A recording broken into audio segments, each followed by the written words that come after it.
Spotted Horn Bull was a notable Lakota fighter and leader who rose to prominence during the Battle of the Little Bighorn. A member of the Sandsark band by birth, he gained admiration for his bravery, endurance, and unwavering devotion to his people. His wife, Red Woman, remained a steadfast partner, offering support not only to him, but to their wider community as well. Although Red Woman did not engage directly in the fighting, her presence unquestionably strengthened the Lakota during that crucial moment in their history. Spotted Horn Bull's involvement in the battle proved essential, as he fought beside renowned figures such as Crazy Horse, Sitting Bull, and Gall, contributing to a historic victory for the native forces. This achievement secured his place as a Lakota icon and a bold opponent of U.S. government intrusion. Before we proceed, remember to like and subscribe to our channel so you can help expand our growing community. 11 days prior to Custer's arrival, the Sioux established their camp along the Little Bighorn River, called the Greasy Grass in their language there. They held an important sun dance ceremony, fragments of which were later found by soldiers. Sitting Bull, known more for spiritual guidance than for combat, took part in the sacred rite, suffering through the ordeal of the piercing pole. The marks on his chest still testify to that suffering. While many others succumbed to pain or fatigue, Sitting Bull stayed resolute, absorbed in profound contemplation. For 2 entire days and nights, he abstained from both food and water until he finally collapsed on the third. His loyal wives and attendants, including the storyteller, revived him and persuaded him to eat. Upon returning to consciousness, he described a vivid prophecy foretelling the Sioux's victory over Custer and his command. 2 mornings afterward, as the battle drew near, a fierce confrontation broke out when a substantial group of Crow warriors launched an attack on the Sioux. The struggle continued throughout the day and cost the Sioux only 7 men. When the Crow withdrew toward the Wolf Mountains, they managed to recover all but 1 of their fallen. Though the Sioux regarded the win as hard-fought, Mrs. Tatanka insisted the Crow had the larger force, an assertion her husband disagreed with. The next day, the Sioux shifted their camp to the fertile valley of the Little Bighorn, about 14 miles south of what is now Fort Custer, and roughly 30 miles from where they fought the Crow. The bodies of the 7 Sioux who died were brought on travois to the new location and placed in a lodge on the village's southern end. Before long, the village stretched nearly 5 miles along the river's western side. A journalist who toured the battlefield in August 1882 later recorded the layout in great detail. To confirm Mrs. Tatanka's memory, she was examined carefully and responded to each inquiry with certainty.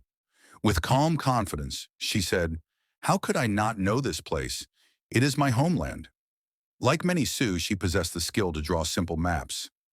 Using a visitor's card and a pencil occasionally with her husband's help, she sketched a diagram to support her story. Later, she added a rough outline of the nearby rivers extending from the Missouri to the Little Missouri. When asked for an exact count of the warriors from the 7 tribes present, she could not give a definite total, though her husband estimated around 5,000, a number consistent with what experienced scouts reported before and after the battle. As her drawing showed, the river at the battleground moves north. The Sioux encampment sat on flat land along the west bank, while 5 northern tribes placed their lodges on level ground near the water. The remaining 2 tribes settled on a small elevation, rising 4 to 6 feet. To the east, where the soldiers approached, the hills rise sharply, reaching nearly 200 feet at Point G, the spot where Reno quickly dug his shallow entrenchments. Point K represents the highest ridge, where Captains Benteen and Weir rode before joining Reno, although they never saw Custer from that vantage. The river crossing used during Reno's retreat is marked as R, and Lieutenant McIntosh fell on the flat ground leading toward that point, labeled M. The bank on the Sioux side is only a few feet high, while the opposite slope climbs steeply. Only terrified troops would try to scale such ground, and Mrs. Tatanka observed that even the Sioux experienced moments of disorder during the engagement. The ascent to Reno's breastworks, though steep, could still be climbed, allowing retreating soldiers to gather themselves quickly. The lower line shows the first ridge, beneath which lies a thick growth of cottonwoods and willows. Above that rise, the trees become few and widely spaced. The place where Custer fell, H lies on open, gently rolling highlands, with an easier slope toward the river than the sharper inclines to the south. The dry ravine at Aoawi only carries water during June. Once she finished the sketch and marked the village sites, the Sioux woman continued her tale. She explained that in the early hours of June 25th, 7 Cheyenne riders set out southeastward to locate Spotted Tail 5, probably slipped through unchallenged. But the remaining pair reached the edge of the bluffs and waved blankets frantically, signaling that soldiers were nearing. These were Custer's men, and moments later, as disorder rippled through the village, Reno's command emerged from the south on the river's west bank and launched their attack. The troops fought on foot, and the narrator observed one man holding back to manage 4 horses, a routine habit in frontier combat. The camp dissolved into chaos. Women shrieked, children scattered, and more than half the fighting men were absent, guiding the pony herds. The storyteller's voice sharpened with intensity as she exclaimed, "That officer leading the charge, Major Reno, must have been drunk or mad. He had our camp defenseless. He could have wiped us out or chased us naked across the prairie. I doubt they fired a single round when his soldiers turned back," she went on. Her husband added, "We didn't fire much either, but once they bolted fast, dropping rifles, dropping cartridges." By then, Lakota fighters had gathered. They cut down fleeing soldiers at the crossing, along the flats, and on the rise beyond. "I watched boys pull men from their saddles and finish them where they fell," she said, her tone edged with the old anger she held toward the whites. Why did Reno retreat?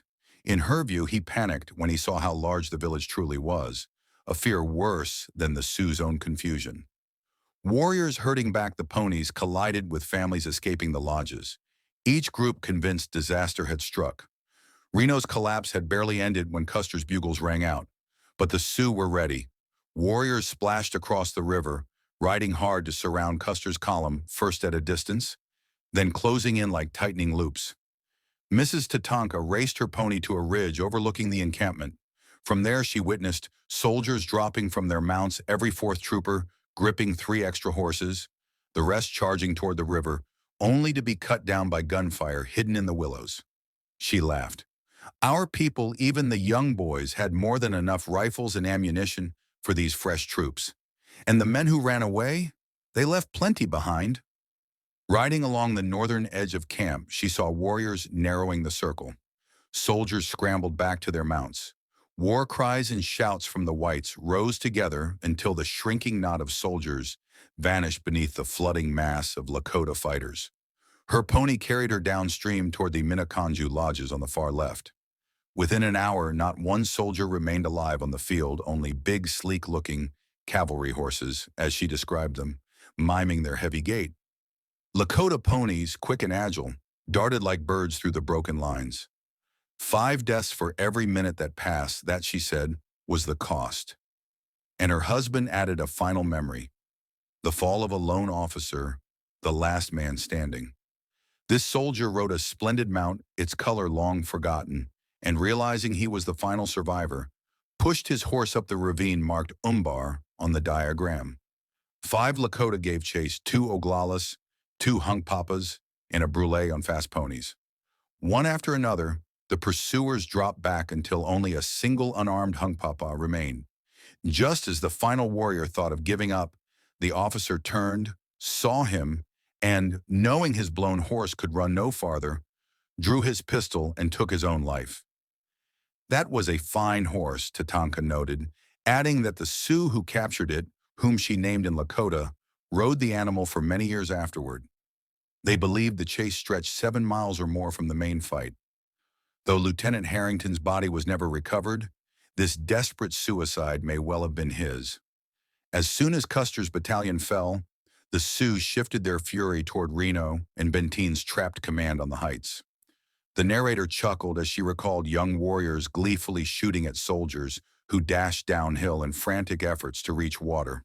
After stripping Custer's fallen troops of goods, the Sioux recognized the long-haired officer by his beaver-trimmed buckskin coat. Their victory carried a price. 30 warriors lost, twice that number wounded, including boys as young as 12 and 14, who had rushed into the fray to prove themselves. She remembered two who survived one hit in the heel, another losing an arm, and who still boasted of their first war honors 7 years afterward. Regret crossed her face as she spoke of the stacks of green paper money they had burned, unaware of its worth.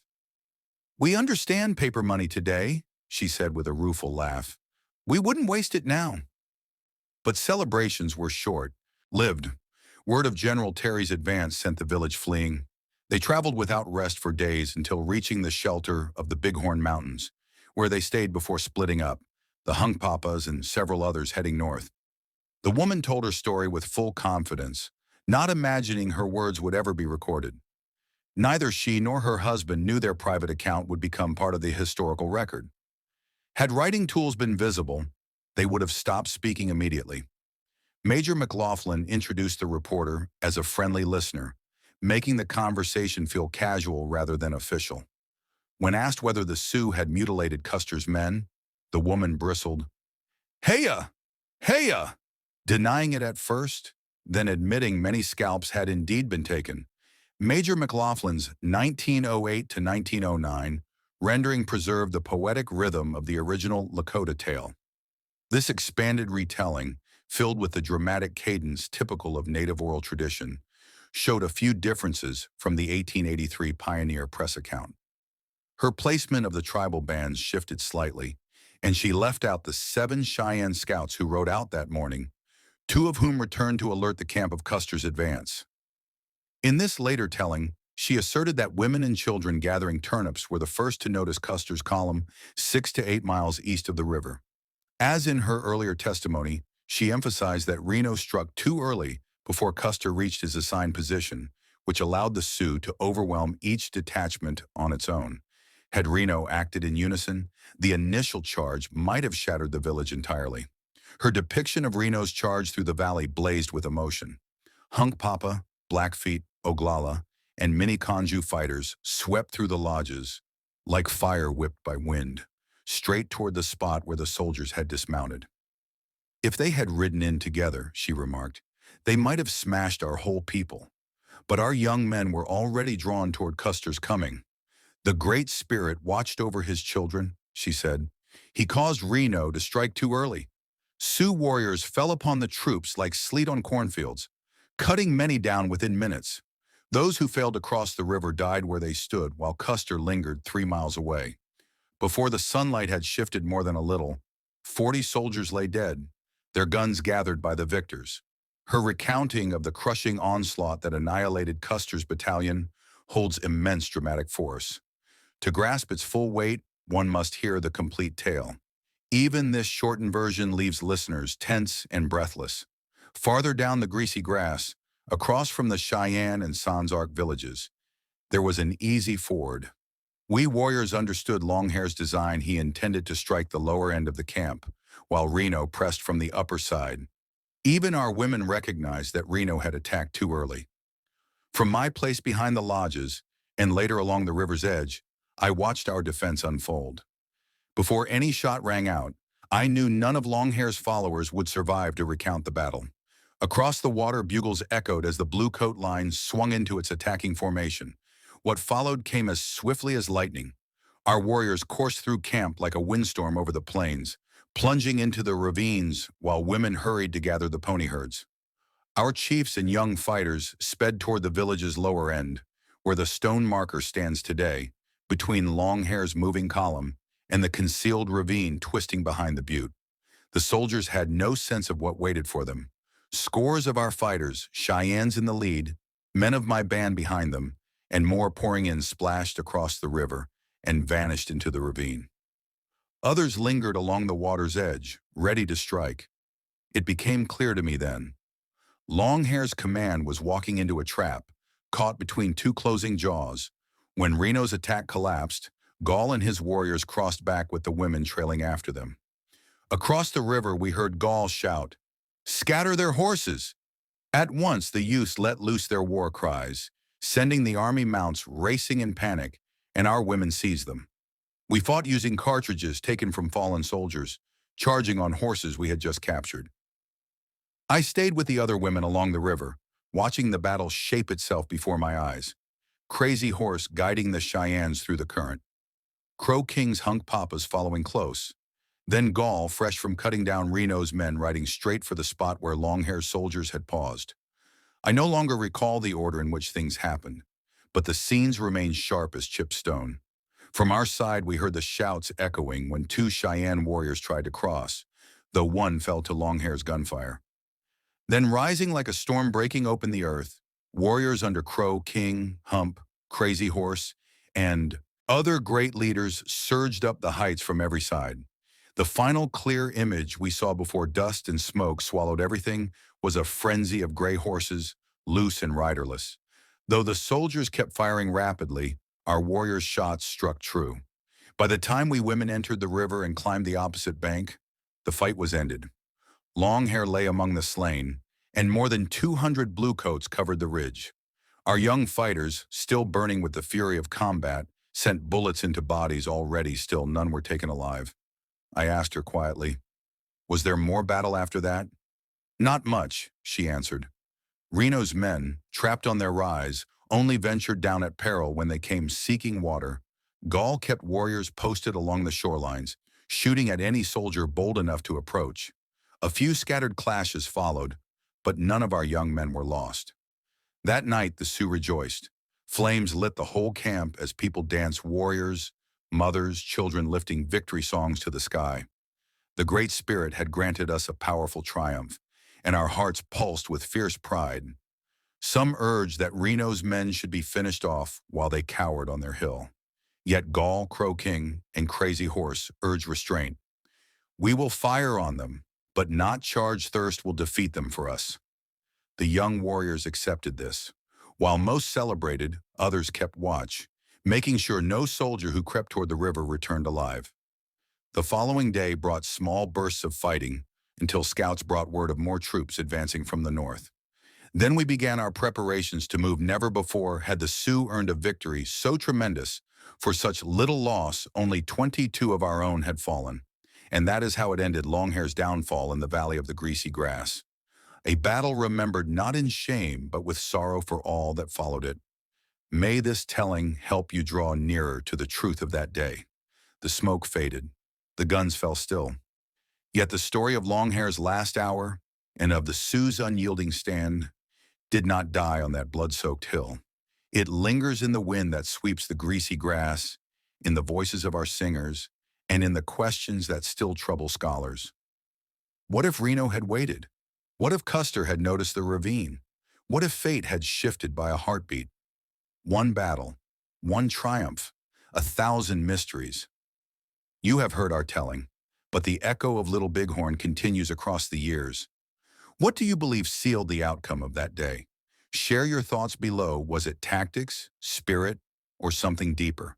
And stay with us, for next time we uncover the hidden truths even historians overlook. Don't just read history, challenge it. Like and subscribe now.